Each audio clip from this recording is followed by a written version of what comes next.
Bonjour à tous, bien content de vous retrouver cette semaine.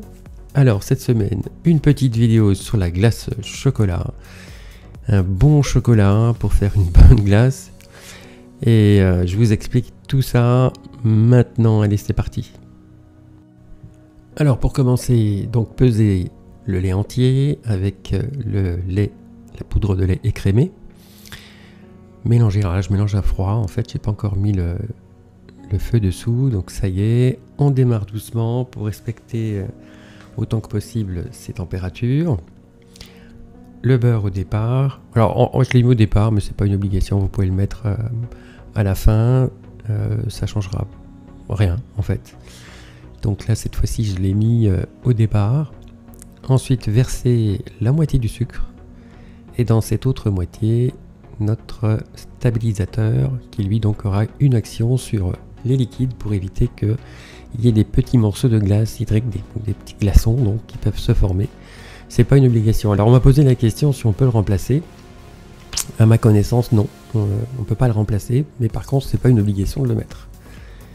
Voilà, il y a un risque potentiel, mais c'est pas non plus quelque chose qui va arriver systématiquement. Alors au lieu d'un sucre lyophilisé, ici dans la glace chocolat, je mets un sucre inverti du fait que le chocolat, ça va déjà l'épaissir et on risque d'avoir un produit un peu trop épais. En conséquence, on rajoute un autre sucre. Là aussi, pas d'obligation. Si vous avez, c'est des produits un peu particuliers que vous pouvez trouver dans des magasins spécialisés. Mais encore une fois, ça n'est pas une obligation, ça peut se faire sans ça. C'est mieux si vous l'avez, maintenant si vous ne voulez pas. Ça reste quand même un détail. Important, relativement important, mais bon, après on fait ce qu'on peut à la maison, et voilà. Alors ensuite donc, on commence à chauffer le tout doucement, suivant donc les températures.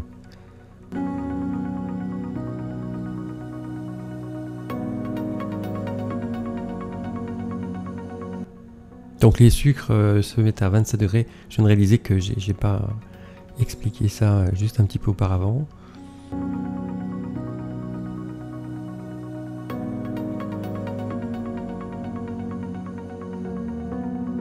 Ensuite, arrivé à 37 degrés, on rajoute l'arôme. Donc ici, le cacao en poudre et le chocolat. Donc là aussi, de chocolat, un cacao pur pour donner bien du goût, belle couleur, et ensuite le 70% de cacao qui lui va donner une texture, une couleur aussi. Voilà, le mélange des deux forme une belle couleur et une belle texture, un très très bon goût.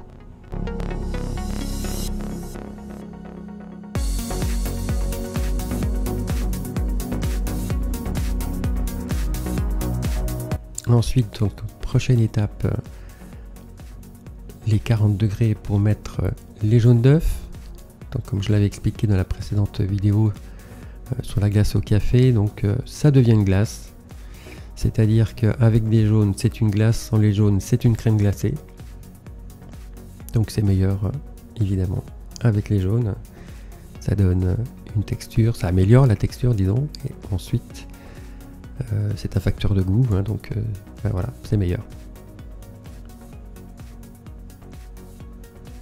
Voilà, alors les petits grains vont fondre petit à petit au fur et à mesure de la cuisson.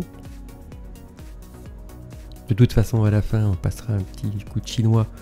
Comme ça, s'il reste quelques grains, eh bien, on les enlève. Mais il ne va pas en rester beaucoup. Voilà, ensuite le stabilisateur avec le sucre à 45 degrés. Alors là aussi, c'est pas un degré près, hein. C'est simplement, encore une fois, pour optimiser le résultat. Et c'est pourquoi on met les choses dans cet ordre, à cette température-là. Cela dit, les glaces existent depuis plus de 2000 ans et il n'y avait pas tout ce système. Et on faisait simplement une crème anglaise. C'est une crème anglaise, en fait. Voilà. Donc on peut simplifier les choses en disant... on fait une crème anglaise et on fait de la glace avec, hein, ça marche. À la base, c'est comme ça que ça fonctionne. Ensuite, on a amélioré les choses d'une certaine manière pour optimiser le résultat. mais ça fonctionne d'une manière très simple. Là, je vous la montre d'une manière entre guillemets plus compliquée, elle peut se simplifier. Enfin, c'est la manière que les professionnels font, les glaciers font comme ça. Voilà, donc là maintenant la cuisson, eh bien, c'est du 82-85 degrés maximum pendant 2 minutes. Donc, un petit rappel aussi, donc hein, c'est une façon de cuire pour que les microbes soient pas tués parce que c'est pas assez chaud, mais endormis entre guillemets. Et on fait une pasteurisation haute, c'est-à-dire donc les 82 à 85 degrés pendant, alors dans l'ancien temps, pas que je sois très vieux, mais c'était 5 minutes. Bon, maintenant on est passé à 2, il faudrait que ce soit suffisant. Voilà, mais dépassez pas trop les 85, ça risque, vous risquez de séparer les jaunes du liquide, du lait, pardon. Et là vous ratez votre glace. Alors ensuite, la glace, il faut la laisser reposer, enfin maturer plus exactement, pendant minimum 4 heures. Parce qu'en fait, il y a une maturation qui se produit et le produit change totalement. Si vous le faites à la sortie, sans attendre, ça fonctionne, évidemment, vous faites de la glace. Toutefois, vous améliorez son goût, sa texture, en la laissant tranquille dans le frigo, de façon à ce qu'elle mature, voilà, tout simplement. Donc je conseille vivement de faire ça.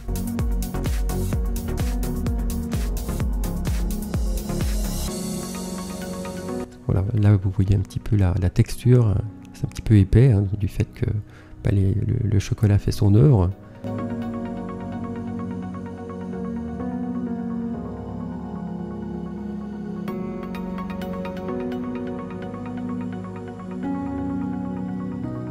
Tout ce qui est chocolat, de toute façon, ça épaissit. Le beurre de cacao dedans fait office de gélifiant pour les entremets.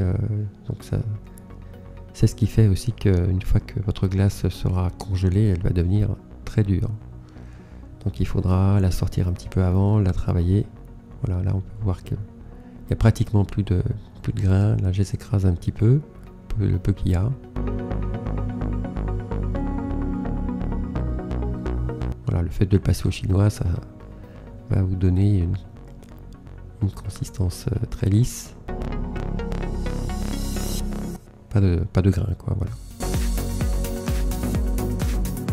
En chinois, ou si vous avez autre chose, un tamis. Puis si vous avez rien, ça fonctionne aussi. Vous avez quelques grains, c'est pas non plus embêtant que ça. Voilà, n'hésitez pas à la remuer de temps en temps, il se forme une pellicule au frais, donc à ce moment-là, voilà, quelques petits coups de mélange durant ces 4 heures. Là, ça s'est rafraîchi, enfin, refroidi. Donc du coup, elle est un petit peu plus épaisse. Voilà, on s'en rend bien compte ici. Alors on verse évidemment le tout dans la turbine à glace, la sorbetière, ce que vous avez. Et là, vous en avez pour 40-45 minutes pour avoir un bon foisonnement. Alors la recette est faite pour 1,5 litre. Regardez bien votre machine si c'est seulement 1 litre. Donc il faudra diviser la recette de façon à ce que vous ayez la bonne quantité. Là c'est important, si vous en avez trop ça marche pas bien, si il n'y en a pas assez, bon, là il n'y a pas trop d'incidence. Allez, on accélère la vidéo pour voir ce que ça donne. Voilà, elle s'éclaircit hein, puisqu'il y a de l'air qui entre dedans. Sans air, pas de glace, hein, vous avez des glaçons. Donc en fait, plus votre machine est performante, plus elle génère du froid, plus c'est puissant, mieux c'est. Voilà, je fais tourner encore un petit peu, ça racle les bords. Voilà, alors n'hésitez pas. Alors, enfin, je conseille en tout cas, si vous faites des entremets glacés, des choses comme ça, de congeler d'abord, ou au moins une bonne heure, de façon à travailler d'une façon plus souple. Parce que sinon, à moins d'être très rapide, les glaces font très vite. Et c'est un peu dommage d'avoir perdu 45 minutes si on la laisse fondre après. Donc il vaut mieux, la limite, la mettre un peu au froid, voire l'utiliser le lendemain si et attendre un peu, la retravailler. On arrive plus facilement à faire les choses avec. Du coup, je fais un peu de pub là pour... je ne citerai pas la marque, elle est bien visible. Voilà, je vous remercie de m'avoir suivi. Je vous souhaite une très bonne journée et à très bientôt pour une prochaine vidéo. Salut!